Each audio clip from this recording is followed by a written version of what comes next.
Nutritips.es es un programa creado por dos amigas, Mónica Reyes y Lorena Getzel, médica y bioquímica, expertas en nutrición humana, con el fin de compartir y difundir información científica sobre temas de actualidad en relación con la alimentación, salud y bienestar. Bienvenidos al nuevo episodio de NutriTips. En esta ocasión vamos a tratar un tema muy interesante y muy actual, que es diabetes.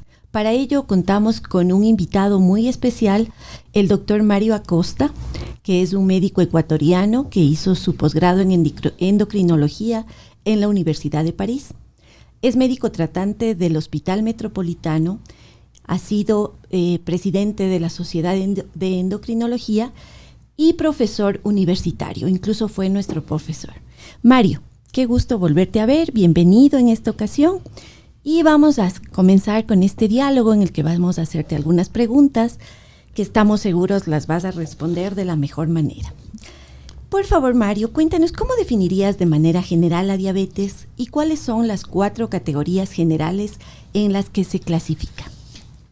Bueno, muchas gracias por la invitación. Es un placer compartir con ustedes y hablar sobre uno de los problemas de mayor prevalencia en el mundo actualmente, como es la diabetes mellitus, que es un trastorno metabólico en el cual hay una deficiencia de insulina, es decir, ausencia de insulina o una mala función de la insulina de manera general. Eso hace que el organismo no pueda utilizar la glucosa y la glucosa que se eleva en la sangre es la que da los problemas en los ojos, en los riñones, en el corazón, en los vasos en general.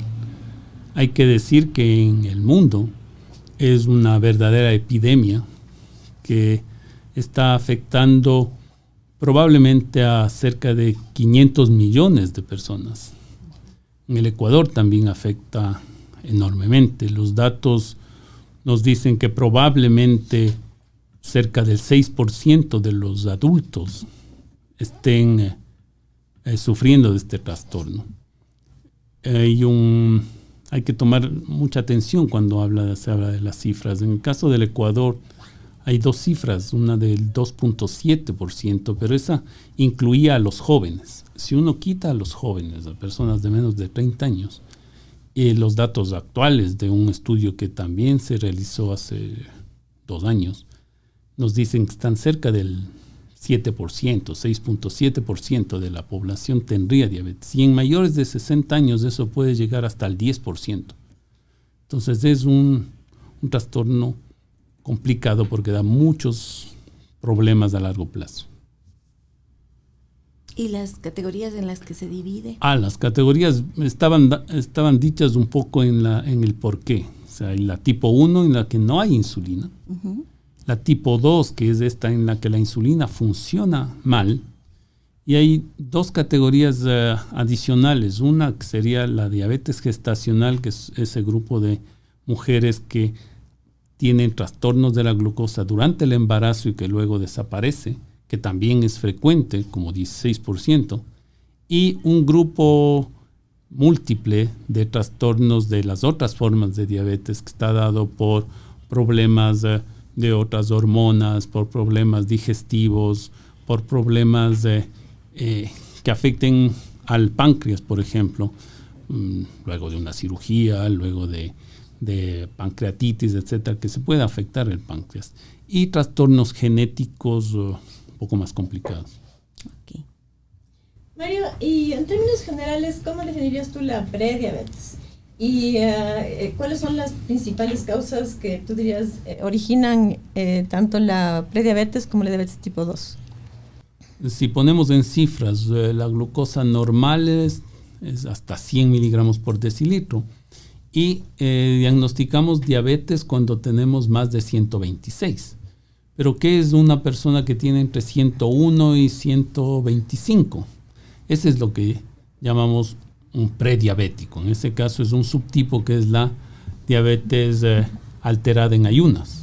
Y también después de comer, si uno tiene más de 140, pero no pasa de 200, 2 horas después de una sobrecarga de glucosa, ese también es un prediabético. Es decir, es una etapa previa Ahora, se discutió mucho y es el término en sí mismo, porque prediabetes es como decir el paso anterior. Es decir, uno pasaría de normal a prediabético y luego a diabético. Y eso no ocurre siempre. Es decir, sí hay personas que van a hacer ese paso de prediabetes a diabetes, pero hay otros que podrían quedarse como prediabético o que podrían incluso regresar a la normalidad. Y eso está dado por la causa, como tú decías. ¿Cuál es el problema? El sobrepeso y la obesidad y los malos hábitos de condiciones de vida, de alimentación fundamentalmente. Entonces, si una persona tiene todo eso sobre un fondo genético, si una persona tiene una genética alterada que hace que la insulina funcione mal, y sobre eso tenemos obesidad o sobrepeso, esto va a ampliar esa resistencia a la insulina y la diabetes se va a ir presentando. Es decir, inicialmente como prediabetes, es decir, la glucosa va subiendo, pero si la persona no hace lo que tiene que hacer, que sería bajar de peso y regresar a un peso adecuado, la producción de insulina del páncreas se va a ir deteriorando, la función de la insulina se va a ir alterando y la glucosa va subiendo. Entonces vamos a pasar de prediabetes a diabetes. Y ese es un grupo de la población que ahora es muy frecuente y que necesita una atención especial. Porque cuando uno tiene una persona con prediabetes, el reto es saber si esa persona va a pasar en los siguientes meses o años a diabetes, o puede permanecer como prediabetes, o lo ideal sería que regrese a la normal. No, y eso es importante acotar, ¿no? Para que las personas que nos escuchan siempre piensan que el rato que ya están con una glucosa superior a 100 ya no va a haber oportunidad de regresar a valores normales, ¿no? Y como tú dices, sí se puede regresar si la persona se cuida, empieza a bajar de peso, empieza a comer bien, empieza a hacer ejercicio, sí tiene posibilidad de regresar a valores normales. Sí.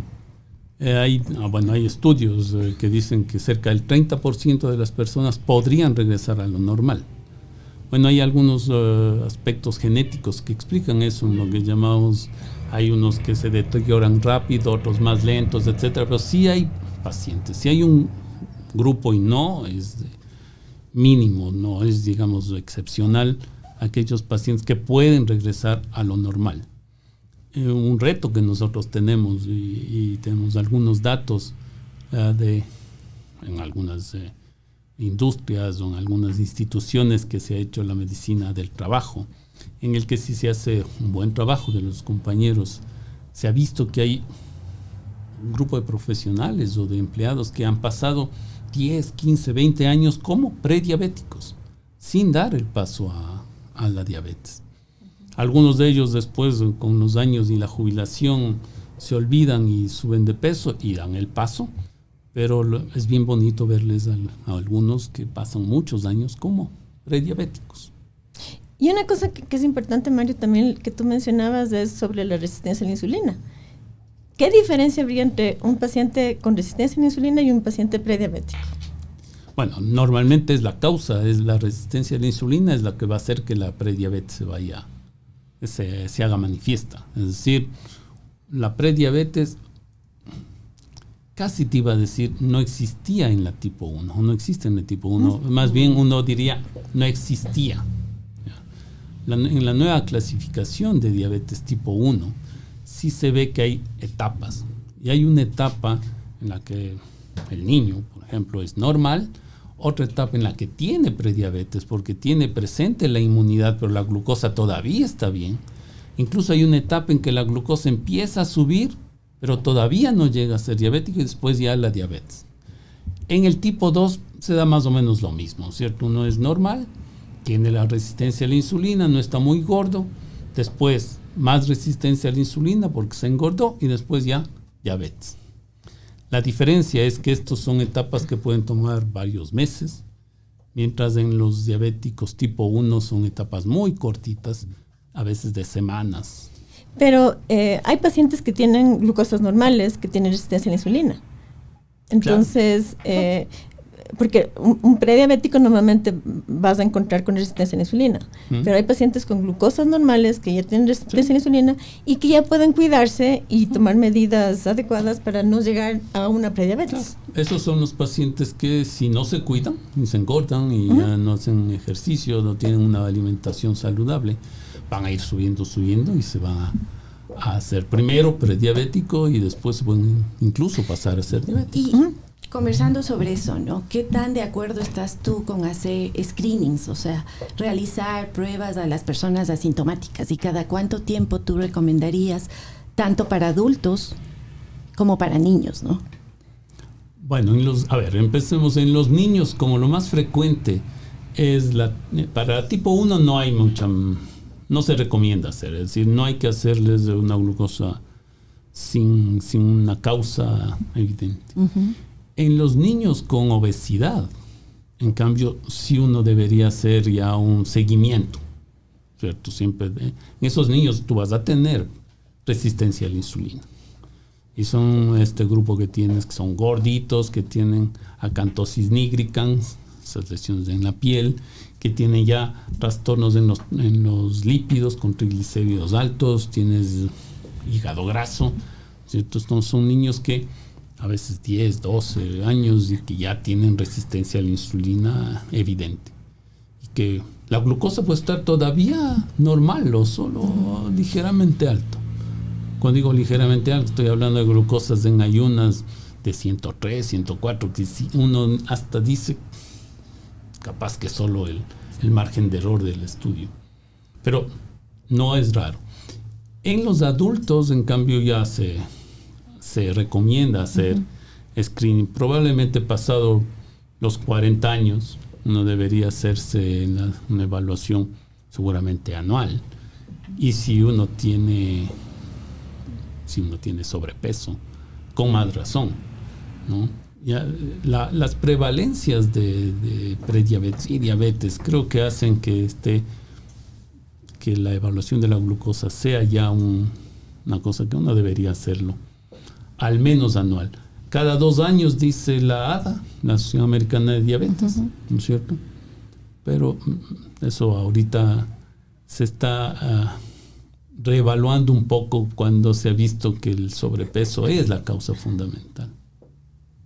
Y si tú tienes en tu familia algún tema genético, personas en la familia que tienen diabetes, ¿la recomendación sería la misma? Claro, ahí tienes más razón, ¿no es cierto? Porque ya tendrías el otro factor que te va a desencadenar diabetes.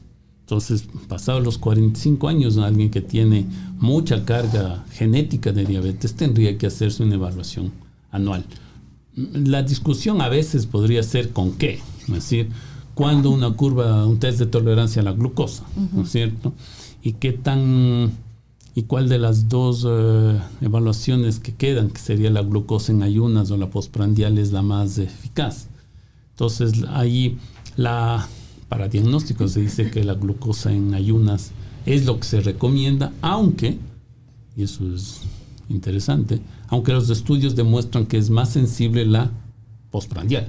Las 2 horas es mejor, pero como medida de salud pública, digamos, se recomienda hacerla de ayunas.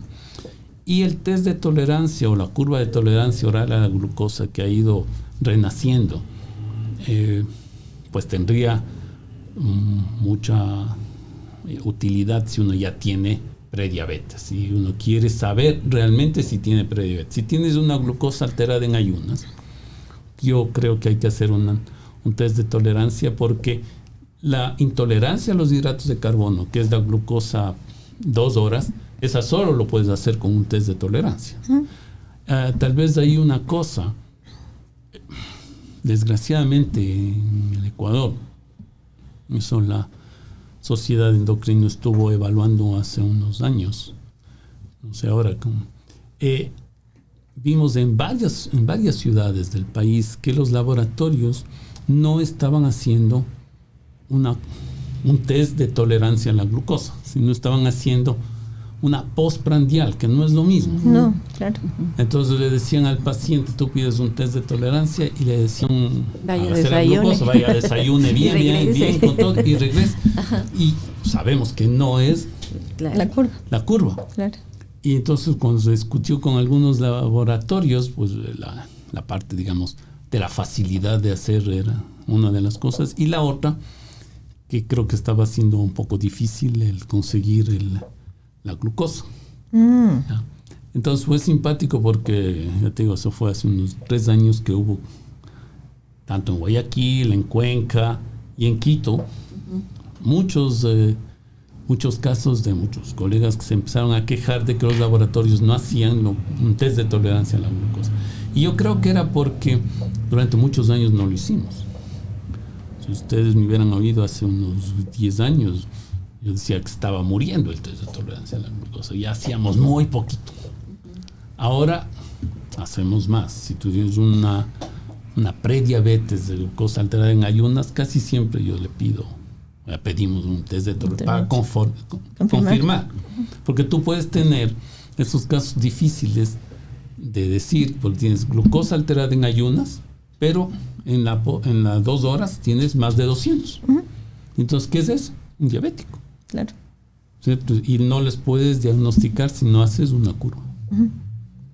¿Y qué utilidad tiene la hemoglobina glucosilada, Mario? Bueno, eso es bonito porque es de esas cosas que existen, pero que tal vez no. A ver, ¿a qué me refiero? Otro criterio para diagnóstico es hemoglobina glucosilada más de 6,5. ¿Ya? Pero si tú miras las últimas propuestas de la Asociación Americana de Endocrinólogos, sobre todo, y también de la ADA y de la EASD, le ponen, sobre todo para tipo 1, le ponen como un criterio adicional, no como un criterio primario. Es decir, de nuevo, y ahí es parecido a lo de la curva de tolerancia, pero a nivel del mundo. De nuevo, pese a todo y que ya tenemos 20 años, no logramos hacer buenas hemoglobinas glucosiladas, ni aquí ni en ninguna parte del mundo. ¿Ya? Entonces la ADA y la AACE sugieren que la hemoglobina glucosilada sea un criterio adicional. Pero lo que nadie dice y nadie sabe qué hacer sería cuando tú tienes una hemoglobina glucosilada alta, más de 6,5, ¿cierto? Con glucosas en prediabetes. ¿Qué es ahí? Yo diría que ahí parece que es prediabético. Pero ya es la curva. Claro.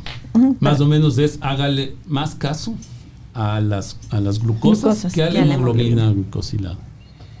Por eso yo te digo. Ahora, eso también aquí hubo una gran bronca hace igual unos 4 años, que fue el último de endocrinología. Por esto, porque muchos laboratorios no hacían hemoglobina glucosilada homologada con el DSCT y todas esas cosas. Entonces, hasta ahora nosotros vemos a veces pacientes que te vienen con una hemoglobina glucosilada que te dice que el valor normal es hasta 8. Entonces tú ya solo mirando eso dices, esto por lo menos una buena hemoglobina glucosilada no es, porque la hemoglobina glucosilada es hasta 6%. ¿Cómo evaluar eso? Complicado. Bueno, para eso estamos a veces, ¿no es cierto? Tú tienes que definir con las glucosas y ahí vienen los antecedentes y todo eso para saber si es. Entonces, en general, si una persona quiere hacer un screening, lo primero que debería hacerse es una glucosa en ayunas. Una glucosa en ayunas. Y con eso ya puede ir donde el internista o donde el endocrinólogo. Si está alto, ya empezaría una evaluación. ¿Qué factores podrían ayudar a las personas a prevenir o retrasar la aparición de una diabetes tipo 2? El mantener un peso adecuado es en realidad lo único que permite prevenir. Se ha discutido sobre si medidas dietéticas podrían ayudar a prevenir, pero en realidad se ha visto que no. Es decir, que lo único que de veras sirve es bajarte peso. Si uno ve los estudios del DPP, por ejemplo, en el que bajando de peso el paso de prediabetes a diabetes disminuye en casi 50%. En cambio, con la metformina solo 30%. Entonces es más potente el bajar de peso que el usar medicación. La otra cosa que se discutió hace años era sobre los azúcares simples y sobre los edulcorantes. Y ahí también se ha visto que algunos azúcares simples que incluso habíamos promovido que podían ser protectores, al final resultaron que no. Por ejemplo, la fructosa, que hace mucho tiempo hablamos, al final resultó que te aumenta la resistencia a la insulina y entonces más bien te da. ¿Y el tema actividad física, ejercicio? Es bonito porque es cierto, es de esos de nuevo, de esos que funciona siempre y cuando lo hagas bien. ¿Ya? Hablábamos hace un rato de Guillermo Pierres, que es ahora presidente de la ADA. Ellos presentaron un estudio hace poquito de que el ejercicio físico tiene que ser realmente ejercicio físico para que esos 150 minutos por semana funcionen y prevengan el desarrollo del diabetes. Entonces, eso de caminar un poco, de que le decíamos al paciente, bueno, que 30 minutos 5 veces a la semana, o 50 3 veces a la semana, que camine, que se dé las vueltas, no le sirve. Pero ahí tendría que quizá el médico recomendarle a qué frecuencia cardíaca debería hacer el ejercicio, ¿no? Exactamente. Es que eso es, para que sea útil tienes que hacer realmente con elevación de la frecuencia cardíaca. Deberías ir a un gimnasio para que por lo menos te guíen bien cómo hacer. Si no, no funciona. Pero la dieta sí. Ahora, ambas cosas idealmente son las que previenen la diabetes. Y hay todas las otras condiciones de una dieta saludable. Otro que se promocionó mucho, pero cada vez parece menos útil, es los omega 3, por ejemplo. ¿No es cierto?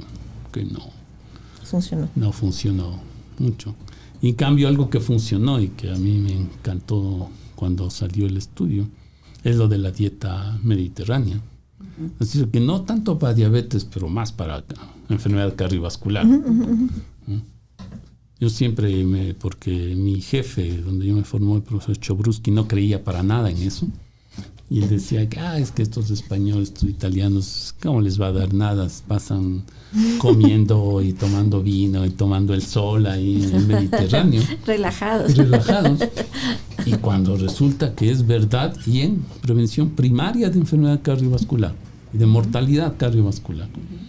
Entonces sí, el comer más pescados, más verduras, más frutas, menos hidratos de carbono, menos grasas, un poquito de vino, ¿cierto? ¿Tomas vino, Marito? Yo claro que tomo. ¿Todos los días?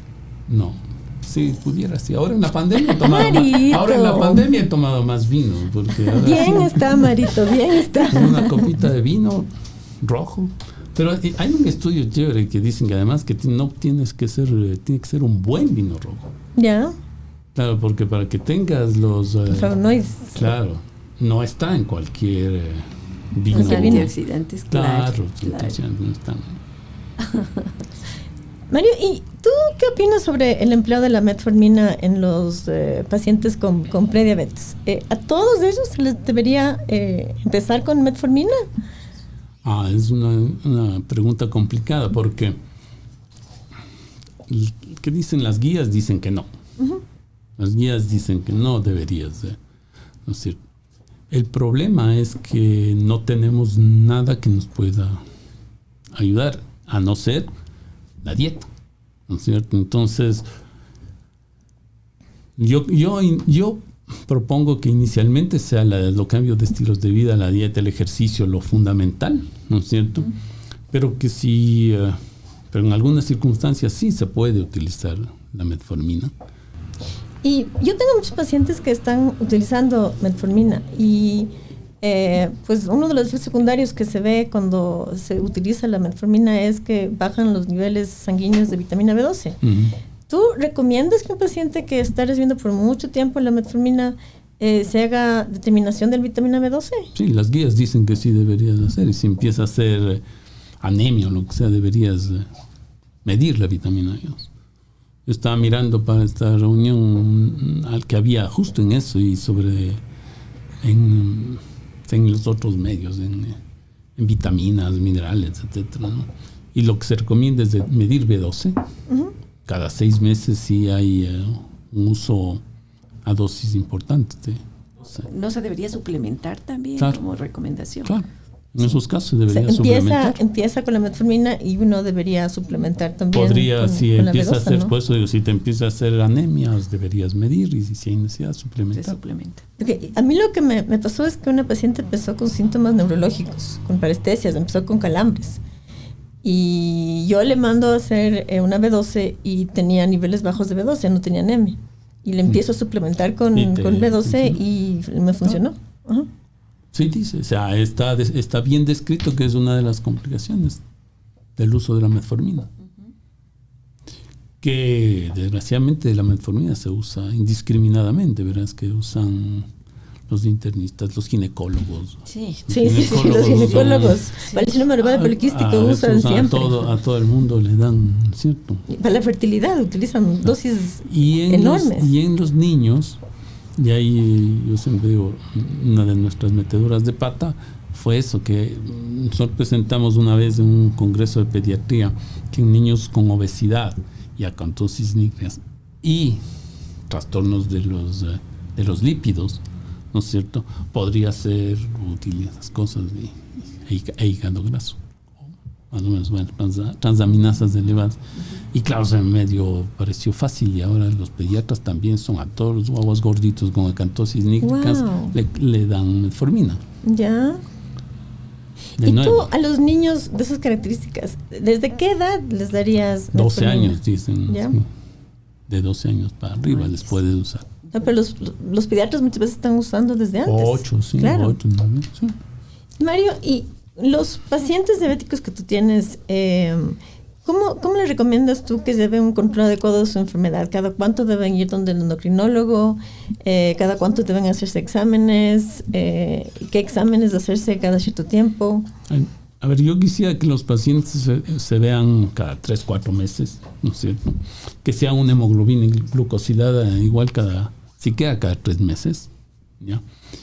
Y que consulten tanto con el endocrinólogo como con el nutriólogo, con el internista incluso a veces, ¿no es cierto?, que consulten cada 3 meses, cada 6 meses si es posible, ¿no es cierto?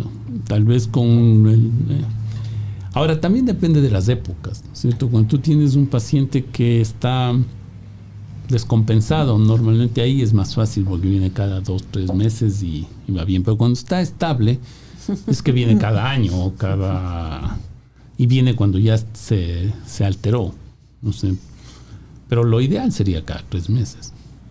Ahora claro, el problema es para los que hacemos ahora solo privada, eso es más factible, tú puedes pedir que vengan cada 3 meses y muchos pacientes lo hacen, pero los que trabajan en pública es imposible, ellos incluso cada 6 meses se les hace difícil por el volumen de pacientes que tienen. Claro.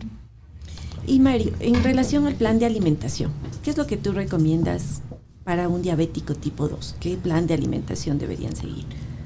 Yo recomiendo que vayan donde la nutricionista. O nutrióloga. O con nutrióloga. Por favor, cierto, nutrióloga. con la nutrióloga. ¿Dónde la nutrióloga? Es verdad.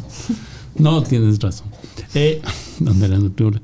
Y yo creo que yo les decía alguna vez, yo por eso estuve en ustedes y en la universidad, siempre pensé que tiene que tener una mejor relación, ¿cierto? La nutrióloga, el nutricionista con el médico, etcétera, y es parte del equipo y la que a veces maneja más que nosotros, ¿ya? Pero ¿qué les digo en general? Que puede comer prácticamente de todo, como productos en sí, ¿no es cierto? Pero que van a variar las cantidades, ¿no es cierto? Lo que sí va a estar generalmente prohibido, ¿no?, son los azúcares simples, ¿cierto? Trato de que los pacientes tengan un consumo bajo o moderado al menos de grasas. Trato de que no usen muchas grasas saturadas, que disminuyan en lo que se puede las comidas procesadas. Pero en los hidratos de carbono, que en el Ecuador son parte importante de la comida. Yo insisto en que sí pueden comer, pero que disminuyan la cantidad. Sabes que en nuestra sociedad es arroz con maduro y fideo. Y sopa de papas. Y sopa de papas y locro. Entonces, claro, tú tienes que disminuir la cantidad. O sea, no es que no puede comerse el arroz, las papas, el pan, lo que sea, pero sí tiene que disminuir la cantidad. Entonces, yo siempre insisto en esa parte, porque si no no vamos a tener cumplimiento de los pacientes. Claro, si prohíbes ciertas cosas. Prohíbes. Yo creo que no es muy difícil conseguir que no consuman azúcares simples, ¿no es cierto? Para ellos es muy fácil, para los pacientes en su cabeza entra fácil eso. Lo de la cola también entra más o menos, les cuesta un poco más, pero entra las gaseosas, ¿no? En cambio, el consumo de las cantidades de hidratos, ahí hay problemas. Porque claro, a veces dicen que es muy poquito. ¿Ya? Y sobre los tipos, ¿no? Yo no soy muy en mis indicaciones, no hago mucho hincapié en los integrales, ¿no es cierto? Porque para que sea un buen integral tiene que ser realmente integral. Y por ejemplo el pan entre comillas integral no es tan integral. Si tienes el porcentaje de fibra que tienen es nada, ¿no es cierto? Y los pacientes a veces, como están comiendo pan integral, comen nomás. Entonces yo intento decir que es lo mismo que el otro, que es un poco cierto, ¿no es cierto? Aunque sí hay posibilidades de usar integrales. Y yo sigo usando mucho la idea de esto, que eran los índices glucémicos, de hay cosas que suben más que otras, ¿no es cierto? Sí incluyes tú en la consulta tema del índice glucémico. De que sí hay cosas que suben más la glucosa, ¿no? Y yo intento que los pacientes hagan un poquito de pruebas, ¿no es cierto? De que vean si cuando se come una cosa de estas, trate de medirse para que aprenda qué pasa. Lo hacen, pero desgraciadamente todo eso lo hacen al inicio. Y se necesita un seguimiento. Y por eso yo mando a alguien para que se ocupe de eso y lo hace bien, entonces no tenemos problemas, ¿cierto? Porque que tienes que tener alguien que pueda estar, que mantenga la educación y el seguimiento de los pacientes. Y se logra, ¿no es cierto? Yo le mando a la Mónica y se logra. Sí se logra. No, sí. Es que es verdad, se logra. Lo que necesitas es...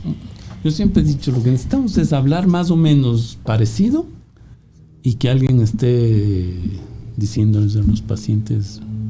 Claro, es que lo importante es llegar a acuerdos, ¿no? Por ejemplo, si el paciente come la sopa de quinoa con la papa y en el segundo come el arroz con la yuca y se toma el jugo y se come postre, hay que decirle, bueno, a ver, va a comer la sopita, pero no la papa. Cómase el arrocito, pero no se come el maduro. Y así, ir como que transando para que se logre un plan de alimentación en el que no tengan hambre y que cumplan, ¿no? Que eso es lo importante. Sí, claro, básicamente el tema es carbohidratos, ¿no? O sea, aprenderles a que controlen las cantidades de nuestra comida es muy carbohidratos. Sí, somos expertos en comer carbohidratos. Y grasas saturadas, porque hay muchas frituras, entonces igual. Porque a los pacientes no les gusta mucho el tema de que les des el librito y que les digas, a ver, estos son 2 carbohidratos, esto es un carbohidrato. O sea, a la gente le gusta que le den una dieta donde tú ya le desglosas todo. Porque el rato que le das el librito típico, que con cada grupo de alimentos le dices, a ver, en el desayuno cómase 2 porciones de esto, en el almuerzo 2 porciones de eso. El paciente no te va a cumplir nunca. Entonces, yo lo que hago en la consulta es, yo traduzco eso a una dieta normal, donde digo, a ver, en el almuerzo cómase tantas onzas de proteína, cómase la sopita, en la sopita no le ponga papa, porque muchas veces se pierden en esta parte de los grupos de alimentos y las porciones y estos libritos que les dan, que muchas veces no les son muy útiles, ¿no? Sí. Y claro, lo ideal es que toda la familia, porque cuando hay diabetes, yo pasé en mi con familiares cercanos, ¿no? Y es una enfermedad que afecta a toda la familia, porque tienen que cambiar los hábitos de toda la familia muchas veces. Y lo ideal es que si pasa eso, todos se unan alrededor de una alimentación más saludable. Y así no le hagan sentir como, él es el enfermo que tiene que comer diferente, sino que lo integramos a las costumbres, el comer sanamente, y no se siente relegado, ni tampoco como que esta enfermedad lo aísla, ¿no? Y bueno, es una enfermedad que también afecta, golpea, es una enfermedad que puede llegar a tener consecuencias muy dolorosas en las personas. Y creo que ahora, especialmente que estamos en época de esta pandemia y del COVID-19, ¿cómo has visto tú, Mario, que se ha visto más afectado o no las personas que tienen diabetes? Bueno, en esta época de la pandemia tenemos dos situaciones. Por un lado, los pacientes que se han infectado y que han tenido un cuadro grave. Yo no les he atendido personalmente. No he atendido pacientes COVID grave. Sí he tenido 2 casos de pacientes con COVID grave que les he visto a la salida de cuidados intensivos. Al uno incluso yo le envié porque era imposible mantenerlo. Y han sido complicados porque las glucosas están muy variables, entonces hay que pasarse a insulina. Yo me he pasado a insulina y múltiples dosis, etcétera. Pero después se han ido normalizando. ¿Ya? Lo que sí he tenido es muchos pacientes que han presentado, diabéticos que han tenido COVID no grave, digamos, COVID leve.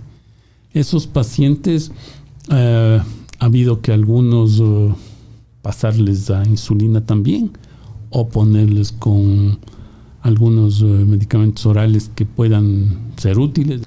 Listo, Marito, te agradecemos muchísimo por habernos acompañado. Gracias por compartir con nosotras todos tus conocimientos. Y qué lindo reunirnos nuevamente después de 20 años de que fuiste nuestro profesor. Pues compañero de vida en la universidad. Sería mejor, porque el profesor estaba muy bien. Sí, Mario, realmente ha sido un lindo momento de volvernos a encontrar, de conversar contigo, y gracias por todo esto, ¿no? Por todo lo que nos has enseñado, compartido, y sé que a los oyentes esto les va a gustar muchísimo. Muchas gracias. Me encantado. Los NutriTips de este episodio son: la diabetes es una enfermedad crónica no transmisible que afecta a personas de todas las edades en todo el mundo. Se estima que 1 de cada 10 adultos sufren de diabetes tipo 2. Por eso es muy importante realizarse un examen anual que incluya el análisis de glucosa en ayunas para verificar si o no la persona tiene diabetes. Bueno, y es importante enfatizar lo que nos dijo pues el doctor Mario Acosta sobre que prediabetes son aquellas personas que se encuentran con niveles de glucosa entre 101 y 125, que diabético es la persona que tiene su nivel de glucosa superior a 126. Y es importante también que el paciente prediabético, para que no se convierta en un paciente diabético, pues maneje su peso, baje de peso. Con un 10% de disminución de peso se ha visto que se logran resultados óptimos para evitar que el paciente prediabético llegue a convertirse en un paciente diabético. Y finalmente, que el paciente que ya ha sido diagnosticado con diabetes tipo 2 debe asistir a consultas periódicas con su endocrinólogo, y que concomitantemente tiene que pues visitar a un nutriólogo, un médico nutriólogo, para que haga el seguimiento en cuanto a la alimentación. Bueno, entonces esto ha sido el final de este episodio. Espero que les haya gustado este capítulo sobre la nutrición y la diabetes, y les esperamos en el próximo episodio de NutriTips S. Hasta pronto.